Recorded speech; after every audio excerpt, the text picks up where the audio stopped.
தங்கத்திருப்பாதம் வணங்கும் போது தங்கத்திருப்பாதம் வணங்கும் போது பெறுகின்ற சுகத்திற்கு எல்லையேது பெறுகின்ற சுகத்திற்கு எல்லையேது சந்தனம் மணக்குது கற்பூரம் ஜொலிக்குது கந்தகிரி கோவில் வந்தால் நன்மையெல்லாம் நடக்குது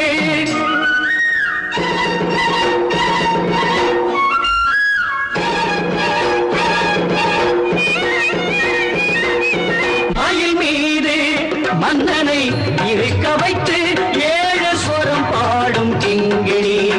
சதங்கை கட்டி